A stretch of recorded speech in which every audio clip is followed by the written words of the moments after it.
Davis Show. I Married Joan, America's favorite comedy show, starring America's queen of comedy, Joan Davis, as Mrs. Joan Stevens.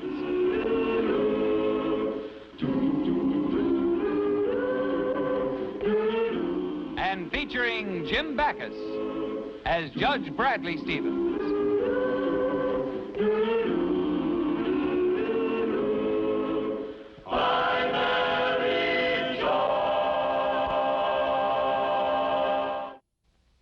I bet we make a lot of money on this affair. Oh, yeah. I suppose everybody will be there. Well, just about. Oh, here's a check from Archie Winslow. He's taking one of the Bennington girls. That good-looking Archie Winslow is taking one of the Bennington girls? Oh, boy, he's really going all out to be charitable. I guess so. Say, which one is he taking? Lenore, the bow-legged one with the stringy hair and the pasty complexion? Don't tell me. Then it must be Lucille, the homely one. Well, I guess that about does it. Aren't you finished with those figures yet, dear? No, Joni, I want to check this record once more. You know how it is with charity organizations. Snide insinuations about mismanagement, charity going to the wrong people. We can't be too careful. Well, anybody who says anything like that just doesn't know what they're talking about. Yeah, even members of the Charity League Committee aren't above that sort of talk. Just the other day, Helen Cavanaugh had the nerve Helen Cavanaugh? Uh-oh, is she going to be at the ball? Well, sure, she's on the committee. Why? Brad, I have to have some money for a new evening gown. What?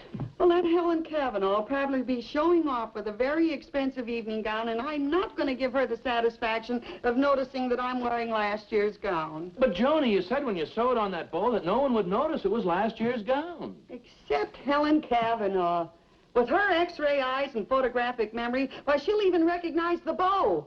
And that's from the year before last. But, Joni, you don't know. Oh, Brad, honey, for $30 or $40, I could get a beautiful new evening gown, and you'd be so proud of me, dear. And that way Helen Cavanaugh wouldn't get a chance to make any of her nasty cracks.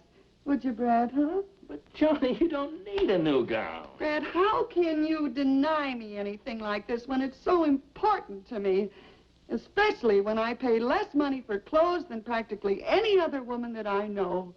Joni, are you kidding? Well, no, I'm not. I mean it. I'm very frugal when it comes to buying clothes. Well, sweetheart, for your information, the average woman in our income bracket spends exactly $412 a year for her entire wardrobe. And in this case, you're well above the average. Brad, for your information, I don't spend anywhere near $412 a year for clothes. Is that so? Listen, I'd settle for that amount, and believe me, I'd get off cheap. Tell you what, Brad, you give me $412 right now, and I won't ask you for a cent for clothing for a full year, okay? Okay, dear, it's a deal. $412. I'll write you a check right now. Now, and remember, dear, no more money, and no fair using your charge accounts either. Oh, I promise, Brad. But, you know, you're being awful silly. I can buy an awful lot of stuff with all this money. Oh, boy, I won't have to wear any of those old clothes in my closet again. I think I'll give them all away. Well, look, honey, listen, as long as you're going to give away all your clothes, why don't you call the Charity League, and they'll send a man over, and he'll distribute it to needy people. You know, Joni, I'm just as excited as though we were shopping for me. What are you going to buy first? An evening gown for tomorrow night. Clara, look. Oh, isn't it gorgeous? Isn't that breathtaking? Oh, wouldn't I love to walk into the ballroom wearing that? Did you notice the little cap sleeve it had on? It was so beautiful. May I help, madame? Yes, I guess so. How much does that dress cost? This, madame, is an original Roger. All right. How much does it cost? Evidently, madame has not heard about the motto of Roger's. He says that if you have to ask how much one of his creations costs, you cannot afford it. Besides, this gown is really not for sale.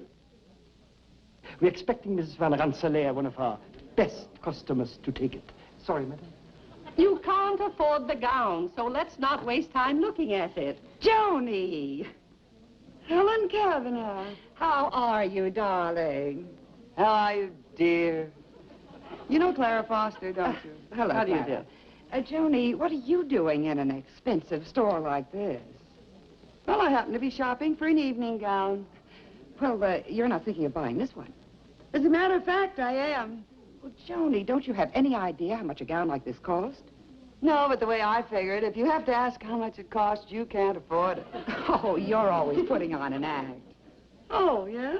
Well, I'll show you. Oh, Mater D. Mater. Yes, madame. Wrap up the Roger gown. I'll take it, please. Joni! I'm sorry, madame, but I have told you this gown is from Mrs. Van Rensselaer. It is not available. Oh, I get it. You were just bluffing. You knew you couldn't buy it, even if you had the money. Bluffing, am I? Listen, I happen to know my rights. Now, that gown is on display, so it must be for sale. First come, first served. I'm the wife of a judge, and I know all One those moment, kind of madame. things, Suppose see? I call Mrs. Van Rensselaer. Well, that's better. Bluffing, huh? Oh, hello, Mrs. Van Rensselaer. This is Henri. About this Rouget gown.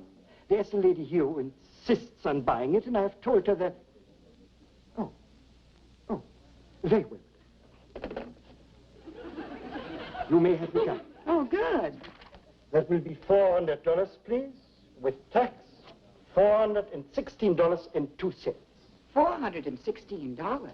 Well, Joni, you know very well you've never spent more than $25 for a dress.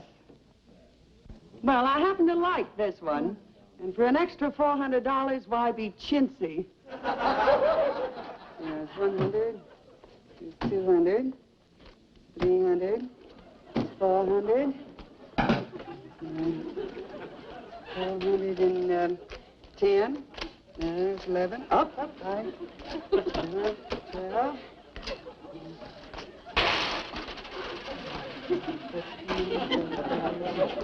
416. Boy, it's dark in there. I'm sorry, I'm short 2 cents. That will be all right, madame. Oh, thank you. You can mail it. Well, it looks like you opened your piggy bank for this occasion. Well, if you'll excuse me, I've got some more shopping to do. Goodbye. Goodbye, Helen, and see you at the ball. Well, Your name and address, please, madame. Huh? Oh, that won't be necessary. I've changed my mind. I'm not taking the gown. But of course, madame is joking. But of course, I'm not.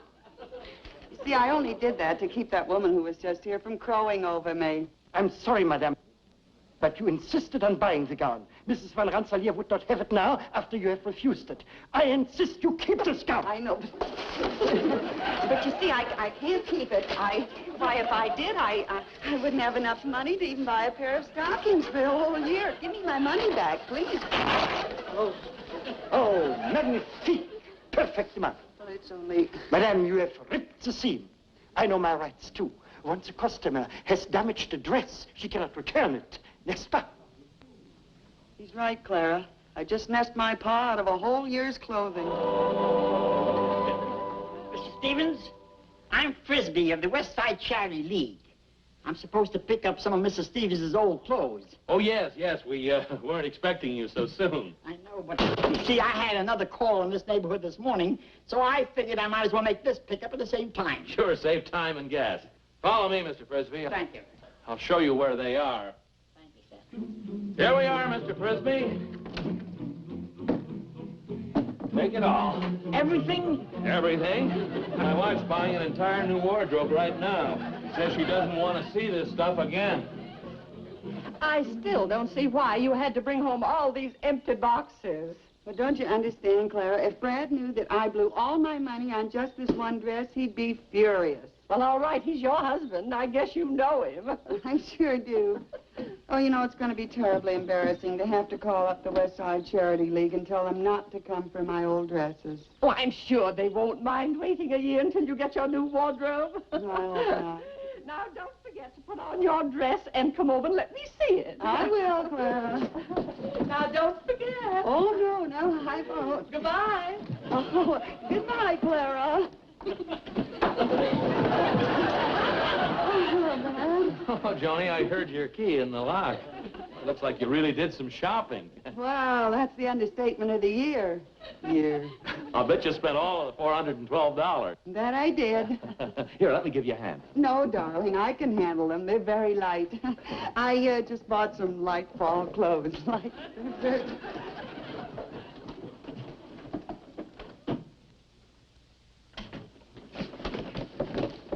Joni, you sure I can't help? Can I give you a hand putting these... No, dear, I can handle them myself. Well, okay, there's plenty of room now. Oh, sure.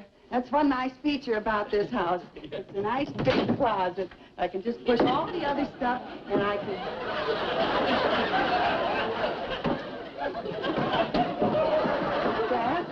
Brad, what happened to all my clothes? The old clothes? Mr. Frisbee from the Charity League decided he'd come around today, so I gave everything away.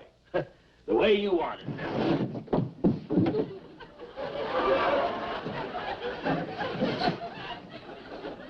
Tony, you look like little Jack Horner who sat in a corner. Believe me, I feel more like old Mother Hubbard who went to her cupboard. Bear. If only Brad hadn't given everything away. You know, it's a lucky thing I was wearing my snuggies, or I wouldn't even have them. Oh, this is awful. How am I going to get through a full year with just this dress and an evening gown? You know, Joni, maybe you could get your old clothes back. I could get those old dresses and put a few new buttons and bows on them, and Brad would think they were brand new. Well, I've got to be getting home. Stop my dinner. Goodbye, Joni, dear. And I do hope you get your dresses back. I'm going to call the Charity League right now. Bye. Goodbye. See you later. Let's see, what was that number? Riverdale. What was that now? Riverdale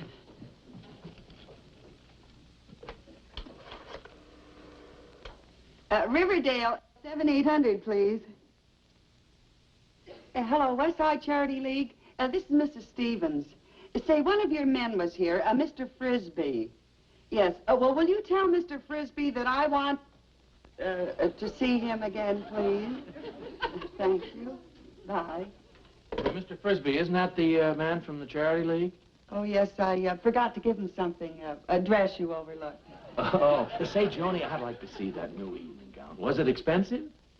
Well, if you call $39 expensive. It's a lot of money, dear, for one dress. Huh? Yeah, well, wait and see this dress, Brad. I'll put it on for you right now. It's a French import. Well, I still say $39 a lot of money to spend for a dress you're not going to wear more than once or twice a year.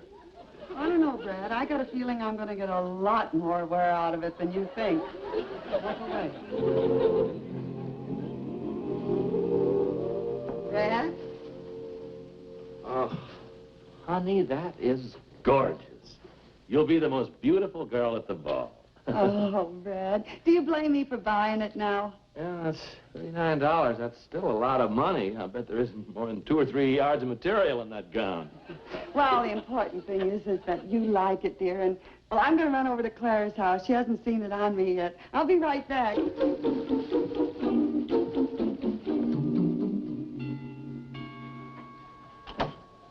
Hi, Judge Stevens. Oh, Mr. Frisbee. Mrs. Stevens said she wanted to see me about something. Oh, yes. Yes, a dress that I overlooked. I remember she wanted me to give you, but she stepped out. Wait a minute. She brought that one out. Oh, this must be the one. Oh, thank you, Judge.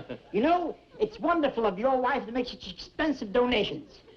This dress is going to make some poor woman very happy. Well, Mrs. Stevens is glad to help, you know. Thank you, Judge. Thank you, and thank Mrs. Stevens first, will you? Bye. Goodbye, Mr. Bye. Frisbee.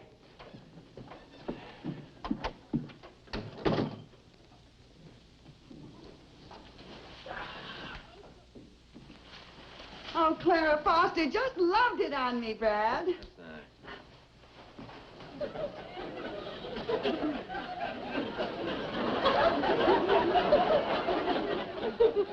Okay, Brad, I give up. Where is it? Where's what? The dress I was wearing before, dear. Remember, I put it right on the couch here. Well, Mr. Frisbee was just here, the man you called from the Charity League. And? Well, he said there was a dress that you wanted to give him. That was it, wasn't it? Yes, Fred. That was really it. Well, then when my husband was too sick to work, I did a little sewing and a few odd jobs, but it just isn't enough to pay for everything, let alone a new dress. Well, I'm sure we'll be able to help you, Mrs. Foreman.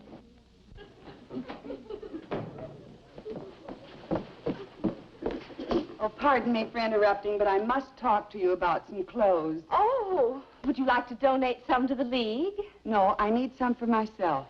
You see, I'm sorry, madam. You'll have to take your place in line and wait your turn. but this is different. There's been a mistake. I insist. Madam, you are hardly in a position to insist. You'll either get in line or leave. What's the matter, dearie? Are you too good to stand in line with the rest of us? We know you're kind. Everything you own is on your back. Probably one of them dance hall hostesses. I am not a dance hall hostess. Then what kind of hostess are you? Well, I'm Mrs. Bradley J. Stevens, wife of Judge Bradley J. Stevens, and right now I'm really J. angry. Stevens' wife, oh, my goodness. Oh, Mrs. Stevens, I'm awfully sorry. Why didn't you tell me who you were? Well, I tried to, but I couldn't get anywhere except at the end of the line. Well, you just step right over here and tell me what I can do for you. Well, you see... Well, you see, there's been a terrible mistake. My husband gave all of my clothes away to this charity, and, well, now this is the only dress I have, the one that I'm wearing, and, well, I just have to have my old dresses back. Well, I'll do the very best I can for you, Mrs. Stevens. Now, I remember Mr. Frisbee bringing in your dresses, but they were so nice they were immediately snapped up. However, I'll contact the needy persons who received them and explain your predicament. Oh, thank you. But I must warn you, these women may refuse to return your clothes. What will you do then? Well, in that case, just save my place in the line.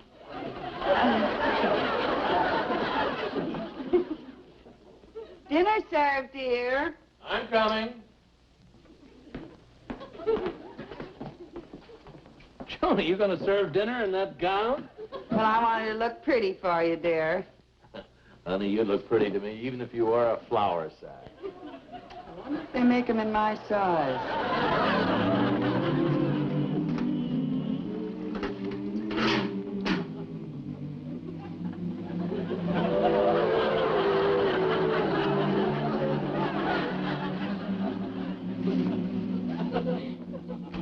As chairman of this committee, I am happy to announce that the charity ball tonight will net $200 more than the one last year. Well, the way the League's funds are being mismanaged, we'll need a lot more than that. Mrs. Cavanaugh, to the best of my knowledge, the League's funds have always been handled very conservatively. You have no right to make that aspersion. That's not what I hear. I was told there was favoritism shown in the distribution of clothing. Unless you can substantiate those rumors, you have no right to give them lip service. Oh, thanks, dear. Oh, you're having a meeting? Yes, we've been here about 10 minutes. We're clearing up some details about the ball tonight. Tell me, darling, do you always wear an evening gown to the supermarket? Or are you just trying to impress the new man at the meat counter? Well, I was anxious to get his opinion. You see, he used to work for Don Loafer. It's a lovely gown, Mrs. Stevens. Oh, well, thank you very much. It ought to be. Cost $400. $400? Joan? Now, why couldn't my name have been Sally or Matilda? Isabel's a nice name. It's pretty fishy when a local judge can spend that much money on his wife's clothes, especially when he's chairman of the committee. Mrs. Cavanaugh, are you aware of the implications of that statement? There's somebody outside, and I wish it was me.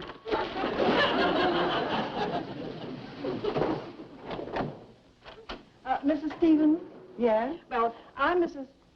Biddy, and I got these dresses from the West Side Charity League yesterday, and they called me up today and asked me to bring them over to you. Uh-huh. Oh, how do you do? Oh, they're awfully pretty, and I hate to give them up, but I guess if I didn't, I'd never get another stitch down there. Well, here you are, Mrs. Stevens. Goodbye. Bye. Goodbye. Goodbye. Now, are you aware of the implication of that statement, Judge Stevens? Judge, I think an explanation would be in order. Well, frankly, I can't explain, but I'm sure my wife can. Oh, yes. Well, you see, I needed some clothes, so I just went down to the West Side Charity League and told them who I was and how badly I needed those dresses. Joan, is that your only answer? No, I have to answer the door. Mrs. Stevens? Oh, they told me how desperate you were. They were so right.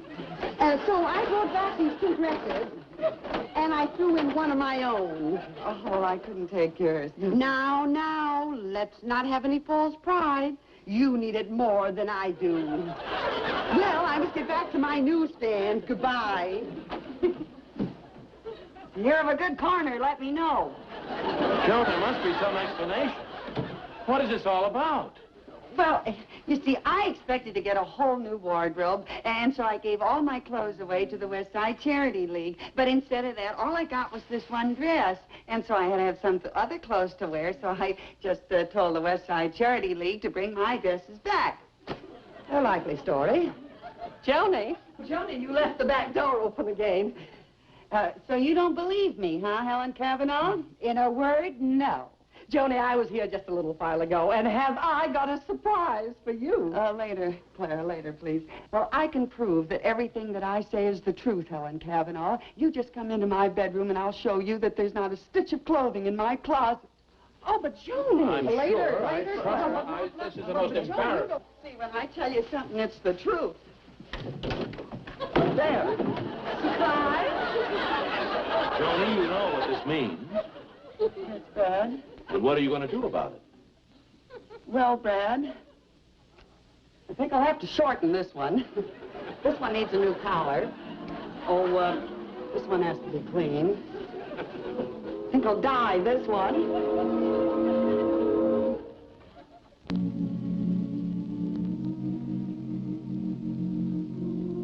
Joni, you know it was nice of Clara Foster to canvass the neighborhood to get those dresses for you. But it almost got us in a terrible jam. Yeah. Lucky she was here to explain it to the committee. Yes. Well, it all worked out for the best. You got all your old dresses back, and the Charity League got all the dresses that Clara collected. They got them already? Yes, the man came for them while you were in the shower. Joni, come on, dear. It's late. Joan! Hello, West Side Charity League. This is Mr. Stevens. It seems that your Mr. Frisbee was here again. Mm-hmm. Empty.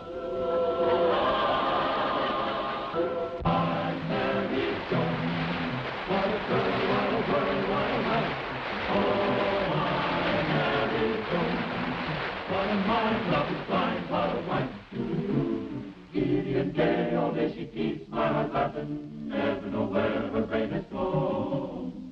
To each his own, can't deny that's why I married Joan. To each his own, can't deny that's why I married Joan.